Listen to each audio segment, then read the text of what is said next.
Much of what we do in this unit is solving triangles, which means that when we have a right triangle, we need to find all the sides and angles.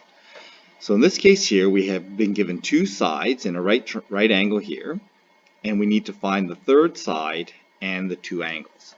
So I'm going to first start off with the side x, because since we have two sides of the right triangle, we can find the third side using Pythagoras. And we know that the area of the hypotenuse is the biggest area, square area, so we should add the other two areas from this side and this side. So we end up adding 63 squared plus 16 squared, and those two squares add up to the big square from the longest side x. So x squared is going to be equal to 3969 plus 16 squared is 256. When we add those together, we get 4,225. Square rooting that, we end up with exactly 65. It's going to be plus minus 65. Since it's a length, we're only going to use 65. So x ends up being 65. So if I want to now find the angle, I know what the shape of this is with the side length. So I want to convert that shape from side lengths or ratios to angle form. That means I need to use my calculator. And since I know I have to go to the angle, I need to use the inverse function. So I'm going to use tan in this case. I'm going to say that tan of angle A is equal to rise over run. Okay, so then to actually find the angle, we need to use the inverse tan function. So ratio to angle is inverse tan. So I need to then use my calculator. 63 divided by 16. Okay, gives us an angle of 75.749. So I'm going to round that to 75 degrees. So if this angle here is 75.75 degrees, we know that angle B is complementary, which means they add up to 90 degrees. So if I do 90 degrees minus 75.75, I get 14.25 degrees. Okay, so angle B, I'm going to write it down here. Angle B is equal to 90 degrees minus angle A. Okay, and that's always the case because they are supplementary to each other. So now I solve the unknown side and two unknown angles. So I'm finished solving this triangle.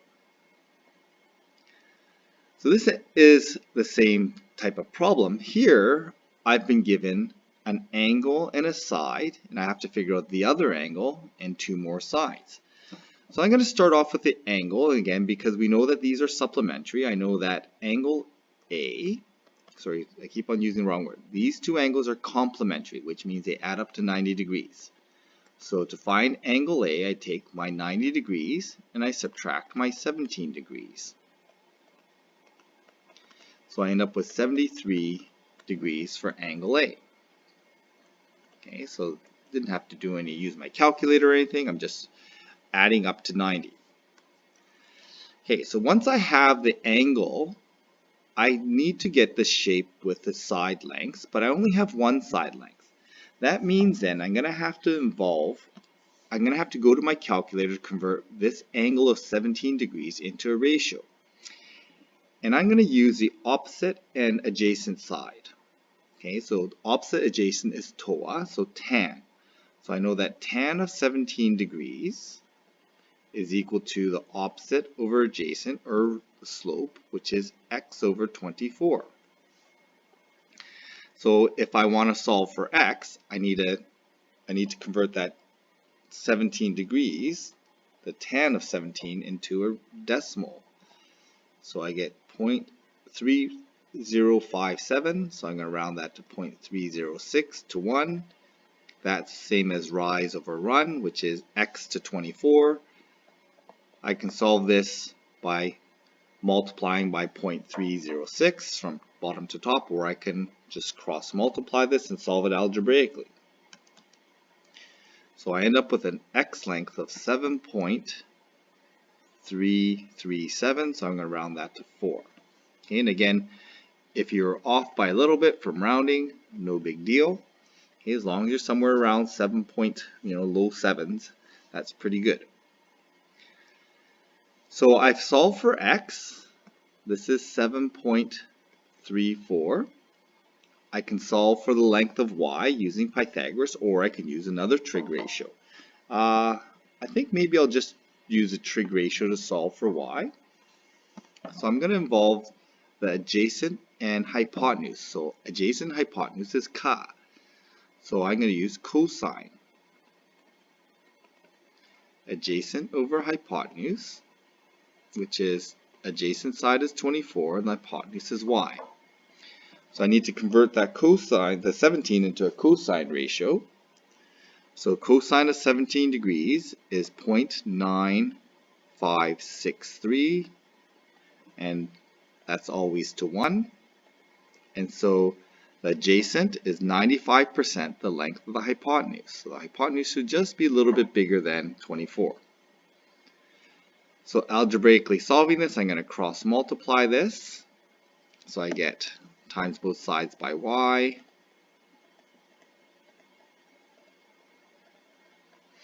Divide both sides by 0.95.